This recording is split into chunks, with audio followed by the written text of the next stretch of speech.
les petits héros du quotidien. Nous sommes les petits héros du quotidien. De la brigade verte. De la brigade verte. Affrontons Mégoman.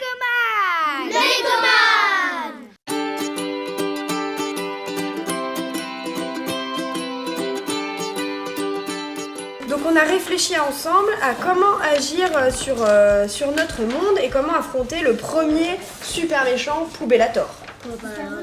Ensuite, qu'est-ce qu'on a fait? On a travaillé ensemble, on a essayé de monter ce petit groupe, de montrer que vous étiez une équipe. Vous êtes allés voir les gens et vous leur avez demandé de jeter leurs mégots à la poubelle. Ça, c'était notre mission, parce que notre mission, c'était d'affronter Mégoman, le terrible Mégoman.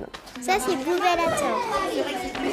Et ça, c'est Mégoman. En fait, on a choisi Mégoman parce qu'il y avait trop de mégots dans la ville. Et du coup, on voulait inciter les gens à ne plus les jeter par terre.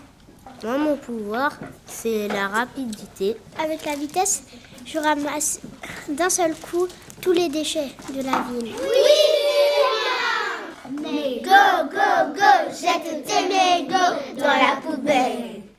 Mais go, go, go, jette tes mégots dans la poubelle. Je vous remets votre médaille de brigade verte. Bravo, mission accomplie. Mission accomplie. Dans la poubelle.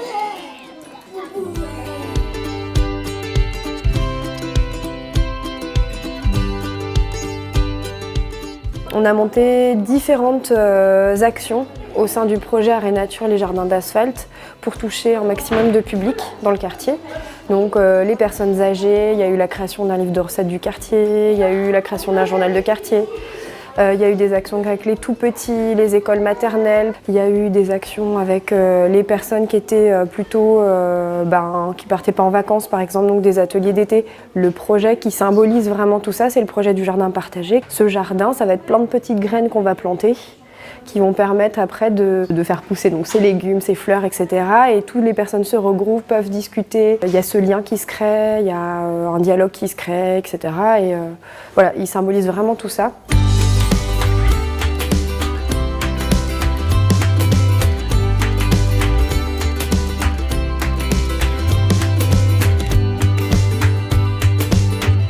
Je pense que ça répond à un besoin très profond. Mais comme un besoin très profond, il faut du temps pour que ça se mette en place. On a fait des tests un peu de planter toutes sortes de choses. Alors il y avait des pommes de terre. Et il y avait aussi les patates douces. Patates douces, les patates douces qu'on a mangées. Hein. Oui, oui. Ah bah tiens, il faut le dire. Beaucoup de tomates. Ah, des tomates, une quantité énorme.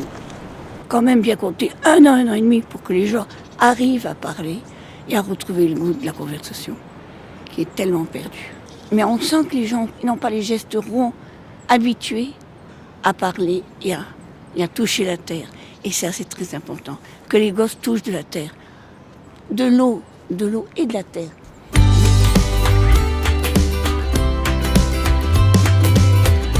Alors déjà, l'association Les Parcs est composée d'habitants du quartier.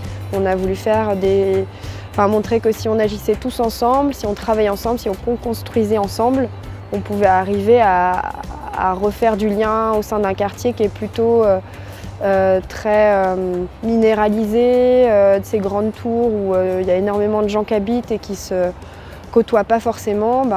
Si on pouvait réunir toutes les personnes d'un quartier, toutes les générations, on pouvait changer les choses nous aussi à notre échelle. Voilà, donc on a pendant 1 an rencontré tout le monde, les gardiens d'immeubles, les syndicats, etc. Et on a vu qu'il y avait plusieurs choses qui ressortaient de tout ça. La question de la propreté, la question effectivement de l'amélioration du cadre de vie. Tous les projets qu'on avait en tête, on s'est dit c'est parfait, c'est vraiment le bon endroit pour qu'on puisse les monter avec tout le monde. C'est révéler les talents de chacun, les talents créatifs, pour qu'ensemble on puisse agir sur notre territoire. Le prix du Fonds d'innovation sociale a été extrêmement important dans le parcours des parcs. C'est hyper important de pouvoir avoir un regard sur 3 ans. Enfin, on ne peut pas monter des actions en 1 an et c'est la plupart des subventions pour les associations, c'est ça, c'est 1 an. Déjà le bailleur Efidis nous a permis d'obtenir un local vraiment au moindre coût et de pouvoir s'installer sur le quartier. Et on a pu embaucher des intervenants pour les ateliers qui étaient du quartier. On a pu créer des emplois, donc il y a eu 4 emplois en tout qui ont été créés sur le quartier. Et après, il y a tout le matériel, voilà, ce qui revient, des trucs qui reviennent le plus cher. Et les emplois, c'est vrai que les charges sociales et tout ça, mine de rien.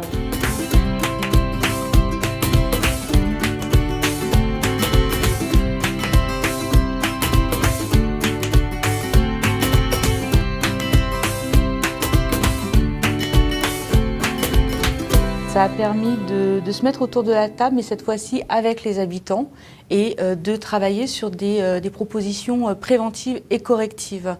Donc à savoir les problèmes de gestion de proximité sont souvent liés aussi au comportement qui émanent et des locataires, des habitants du territoire, et pour ce site, avec une spécificité, un centre commercial en plein cœur qui générait un flux de 10 000 habitants. Donc il fallait avoir des actions hors les murs, visibles, qui interpellaient, qui interrogeaient les habitants et les amenaient à participer. Et donc on a travaillé sur ce projet qui s'appelait donc les jardins d'asphalte, qui se déclinait dans mon quartier. Je vois, je vis, je participe, et donc qui se déclinait sur différents modules. Le projet était initialement autour de la signalétique, sauf que ce n'était pas suffisant pour régler toutes les problématiques, et le Fonds d'innovation sociale offre l'opportunité de monter en compétences et en ambition sur les projets, et c'est comme ça qu'on a co-construit avec les habitants et les partenaires le projet des jardins d'asphalte pour pouvoir avoir un projet structurant et permettre à EFIDIS, qui rencontrait du coup là en tant que bailleur beaucoup moins de difficultés, de se retirer doucement du territoire et proprement. Le Fonds d'innovation sociale, sa première utilité, c'est de faire ce qui nous manque le plus dans la politique de la ville, c'est-à-dire des belles histoires. C'est une belle histoire qui a eu lieu place de Trévise avec cette association, les parcs, et sans l'aide forte, il faut lui rendre hommage, du Fonds FSIL d'innovation sociale de la Fédération des entreprises sociales pour l'habitat, ce projet n'aurait pas vu le jour et on n'aurait pas eu ces jeunes, ces mères de famille, ces pères de famille engagés dans un projet de lien social, de propreté, d'espace public, d'environnement dans ce quartier du 13e arrondissement de Paris. À partir de là, on a pu agréger de nombreux partenaires locaux, privés, publics, la ville de Paris, l'État, et réussir une belle histoire. Aujourd'hui, on doit faire plus que du logement. C'est l'argent des locataires, ils nous le demandent, donc ça ne leur est pas imposé. Ils souhaitent effectivement qu'on préserve la qualité de vie, de vivre ensemble des ensembles sociaux. Ça ne va pas de soi, c'est fait avec eux, ce n'est pas quelque chose qui tombe du ciel, et dans le cas présent, c'est fait non seulement avec eux, mais avec leurs associations, avec les élus de quartier et les représentants des locataires. C'est donc la réponse à un souhait légitime de ne pas s'arrêter au bâti et de continuer sur l'humain.